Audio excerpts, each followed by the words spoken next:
Assalamualaikum warahmatullahi wabarakatuh. Selamat pagi Ibu, Bapak, dan teman-teman yang berbahagia. Pertama-tama, marilah kita panjatkan puja dan puji syukur atas kehadiran Allah Subhanahu wa taala di mana kita bisa mengikuti mata kuliah ini dalam keadaan sehat walafiat. Perkenalkan, nama saya Iva Rizkiani yang akan bertugas sebagai moderator dalam diskusi mata kuliah pemahaman peserta didik dan pembelajarannya. Adapun kelompok saya adalah Fadliha Junaidi, Indun Arfiningsi, dan Mita Nurrizky Rahmadani.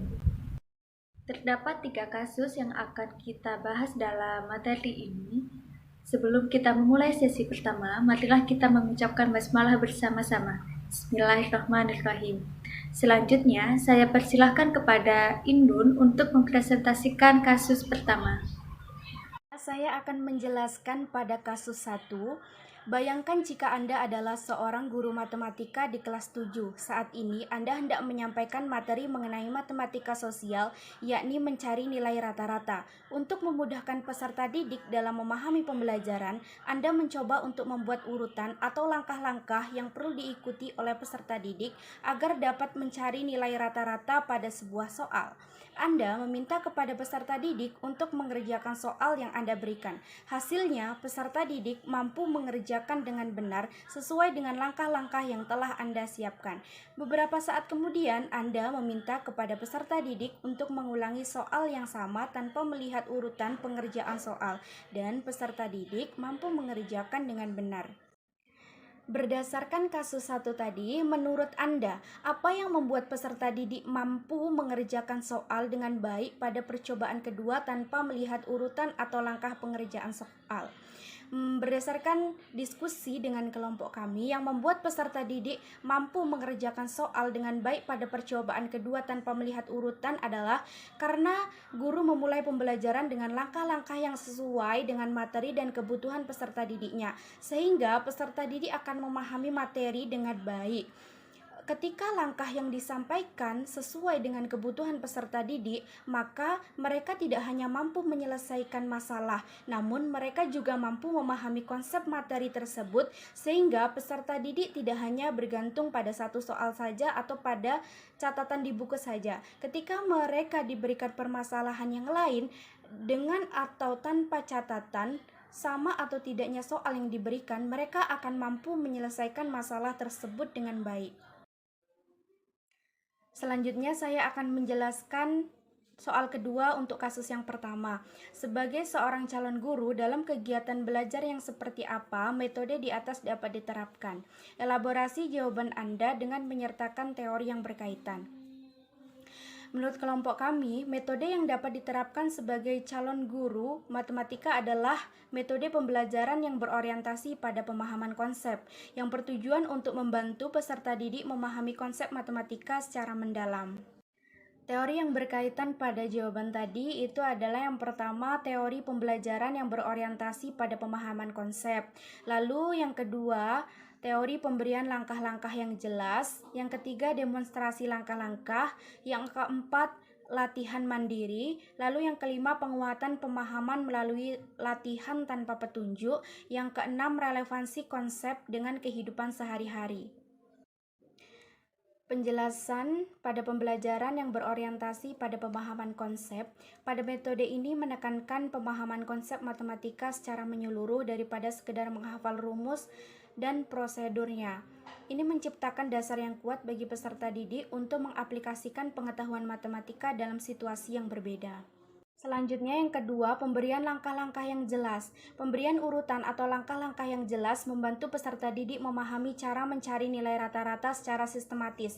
Ini memungkinkan peserta didik untuk mengikuti panduan yang telah disiapkan oleh guru untuk mencapai hasil yang benar. Kemudian yang ketiga, demonstrasi langkah-langkah. Dalam kegiatan pembelajaran, sebagai guru harus mendemonstrasikan langkah-langkahnya secara langsung.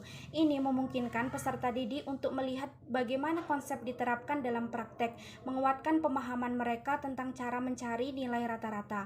Lalu yang keempat, latihan mandiri. Memberikan peserta didik kesempatan untuk mencoba mengerjakan soal-soal sendiri adalah langkah penting dalam memastikan bahwa mereka benar-benar memahami konsep tersebut. Ini juga membangun rasa percaya diri peserta didik dalam menerapkan pengetahuan mereka. Yang kelima itu penguatan pemahaman melalui latihan tanpa petunjuk. Setelah peserta didik berhasil mengerjakan soal dengan panduan, meminta mereka untuk mencoba soal yang sama tanpa petunjuk, membantu memastikan bahwa mereka tidak hanya mengikuti prosedur tetapi juga benar-benar memahami konsep tersebut. Ini adalah langkah evaluasi penting dalam pembelajaran. Lalu yang keenam, relevansi konsep dalam kehidupan sehari-hari. Penjelasan mengenai bagaimana konsep mencari nilai rata-rata dapat diterapkan dalam kehidupan sehari-hari, memotivasi peserta didik untuk belajar. Ini membantu mereka memahami mengapa mereka perlu memahami konsep matematika sosial seperti ini. Dalam konteks teori pembelajaran matematika, pendekatan di atas mencerminkan pendekatan konstruktivisme. Konstruktivisme adalah teori yang menekankan bahwa peserta didik membangun pengetahuan mereka sendiri melalui interaksi dengan materi pembelajaran dan pengalaman. Metode ini memberikan kesempatan kepada peserta didik untuk aktif berpartisipasi dalam proses pembelajaran, menciptakan pemahaman yang lebih mendalam dan berkelanjutan. Selain itu, metode ini juga mendukung prinsip-prinsip pembelajaran aktif dan kolaboratif yang mendorong peserta didik untuk berpikir kritis, bekerja sama, dan mengembangkan keterampilan matematika yang kuat. Ini adalah pendekatan yang efektif dalam mengajar matematika sosial seperti mencari nilai rata-rata. Baik, saya ucapkan terima kasih untuk presentasi yang Ibu sampaikan. Untuk kasus kedua yang akan disampaikan oleh Fatihah. Kepada Fatihah saya persilahkan. Baiklah, saya akan melanjutkan presentasi yaitu pada kasus kedua. Rina adalah seorang guru di kelas 1 SD. Sebagian besar peserta didiknya belum bisa berhitung dengan lancar. Rina sedang memikirkan cara yang sesuai untuk membantu setiap peserta didik menyelesaikan tentang belajarnya. Menurut Anda, apakah yang dapat Rina lakukan untuk membantu peserta didiknya sesuai dengan tahapan perkembangan usia? Menurut kelompok kami, yang dapat Rina lakukan yaitu kenali terlebih dahulu kebutuhan peserta didik, termasuk kenali peserta didik secara mendalam. Tingkatan usia juga perlu diperhatikan untuk memulai sebuah pembelajaran baru, sehingga metode, strategi, dan pendekatan terencana dengan baik. Pada usia anak kelas 1 SD, anak-anak masih dalam tahap pengembangan keterampilan dasar, termasuk keterampilan berhitung. Mereka biasanya lebih visual dan praktis dalam belajar. Gunakan pendekatan bermain. Pendekatan adalah cara yang efektif untuk mengajar matematika kepada anak-anak SD. Rina dapat menggunakan permainan matematika seperti permainan kartu angka atau permainan berbasis aktivitas fisik untuk membuat belajar berhitung lebih menyenangkan dan interaktif. Rina dapat juga memanfaatkan alat bantu dalam pembelajaran yang cocok untuk anak-anak seperti balok angka dan koin. Ini akan membantu anak-anak memvisualisasikan konsep-konsep matematika. Selain itu, Rina juga dapat memberikan pujian dan dukungan kepada peserta didik karena hal ini sangat penting untuk membangun rasa percaya diri peserta didik. Yang kedua yaitu mengapa Anda menyarankan hal tersebut? Elaborasi jawaban Anda dengan menyertakan teori yang berkaitan. Karena dalam suatu pembelajaran, kita harus memperhatikan kesiapan peserta didik, kebutuhan peserta didik, dan tingkat kemampuan peserta didik.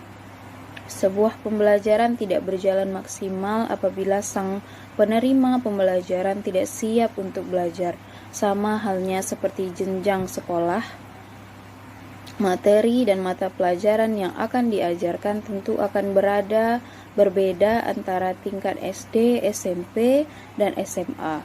Pada kasus ini, Rina menghadapi peserta didik kelas 1 SD, di mana peserta didik tersebut baru selesai dari jenjang taman kanak-kanak atau TK, yang sistem pembelajarannya yaitu belajar sambil bermain. Dan dari perubahan jenjang sekolah tersebut, sebaiknya Rina masih bisa menggunakan sistem belajar sambil bermain, akan tetapi memaksimalkan belajar tersebut. Dalam kasus ini, Rina bisa menggunakan kegiatan sehari-hari untuk melatih kemampuan peserta didik. Sebagai contoh, lakukan permainan jual beli dengan peserta didik. Rina bukan hanya bisa mengajarkan berhitung kepada peserta didik, namun Rina bisa sekaligus mengenalkan mata uang dan sistem jual beli yang benar, sehingga peserta didik akan merasa lebih enjoy dan dalam belajar. Ada beberapa teori pembelajaran yang dapat membantu guru dalam merencanakan pengajaran yang efektif. Yang pertama yaitu teori motivasi. Rina dapat menciptakan lingkungan yang merangsang motivasi di mana anak-anak merasa tertarik dan antusias dalam mempelajari matematika tanpa tekanan, ujian, penghargaan, dan pengakuan juga dapat digunakan untuk memotivasi anak-anak. Yang kedua yaitu pendekatan pembelajaran bermain. Bermain adalah cara alami bagi anak-anak untuk belajar. Rina dapat memasukkan permainan matematika yang interaktif untuk membantu anak-anak memahami konsep matematika secara menyenangkan. Baiklah, sekian dari saya, dan penjelasan presentasi selanjutnya akan dilanjutkan oleh rekan saya. Baik, saya ucapkan terima kasih kepada Fadliha atas presentasinya. Untuk selanjutnya yaitu kasus terakhir atau kasus ketiga yang akan disampaikan oleh Nita. Baiklah, saya akan melanjutkan presentasi yaitu pada kasus ketiga. Made adalah seorang guru yang mengajar di salah satu sekolah negeri di wilayah Bali. Ia mengampu mata pelajaran bahasa Indonesia. Ia hendak mengajarkan materi teks deskripsi pada peserta didiknya. Pada buku cetak yang menjadi panduannya saat mengajar, terdapat beberapa contoh teks deskripsi menceritakan tentang bangunan-bangunan pencakar langit yang ada di ibu kota, dengan memperlihatkan latar belakang setiap peserta didiknya. Made pun mencoba untuk memberikan contoh berbeda. Ia memberikan contoh teks deskripsi tentang pantai dan makanan khas di Bali. Soal pertama, menurut Anda, apakah pertimbangan dan keputusan Made sudah sesuai? Mengapa demikian? Menurut hasil diskusi kelompok kami, pertimbangan dan keputusan Made sudah sesuai karena Made memperhatikan latar belakang peserta didik. Dengan mempertimbangkan latar belakang peserta didik dan memberikan contoh yang berbeda, peserta didik akan lebih bisa memahami tes deskripsi yang diberikan Made. Apabila Made tidak memperhatikan latar belakang, maka tidak semua peserta didik bisa memahami materi dengan baik. Contoh yang diberikan Made pun termasuk mengenalkan budaya lokal kepada peserta didik sehingga mereka bisa mengenali budaya lokal dengan lebih baik lagi. Pertanyaan kedua, prinsip apa yang Made gunakan dalam kasus tersebut? Elaborasi jawaban Anda dengan menyertakan teori yang berkaitan. Pada kasus di atas, Made menggunakan prinsip pembelajaran kontekstual. Pembelajaran kontekstual merupakan konsep belajar mengajar yang membantu guru dalam menghubungkan isi materi pembelajaran dengan situasi yang ada di dunia nyata, memotivasi siswa membuat hubungan antara pengetahuan dan penerapannya dengan kehidupan nyata. Dengan materi pelajaran yang disusun terpadu, multidisipliner, dan dalam konteks yang baik, siswa dapat menggunakan pengetahuan dan keterampilan yang telah diperoleh dalam konteks yang sesuai. Beberapa teori yang berkaitan dengan prinsip pembelajaran kontekstual ada dua, yaitu yang pertama, teori konstruktivisme. Teori ini menekankan bahwa pembelajaran adalah proses aktif di mana peserta didik membangun pengetahuan mereka sendiri melalui interaksi dengan lingkungan dan pengalaman. Dalam pembelajaran kontekstual, konstruktivisme menggarisbawahi pentingnya menyediakan konteks yang relevan dan nyata untuk peserta didik agar mereka dapat mengaitkan konsep-konsep baru dengan pengalaman mereka sendiri. Yang kedua yaitu teori pembelajaran situasional. Teori ini berpendapat bahwa pembelajaran yang efektif terjadi ketika materi diajarkan dalam konteks situasi atau lingkungan di mana pengetahuan tersebut akan digunakan. Pembelajaran situasional menekankan pentingnya menghubungkan pembelajaran dengan aplikasi praktis dalam kehidupan sehari-hari. Demikian presentasi dari saya. Selanjutnya akan saya kembalikan kepada Iva selaku moderator. Saya ucapkan terima kasih kepada Mita atas presentasinya.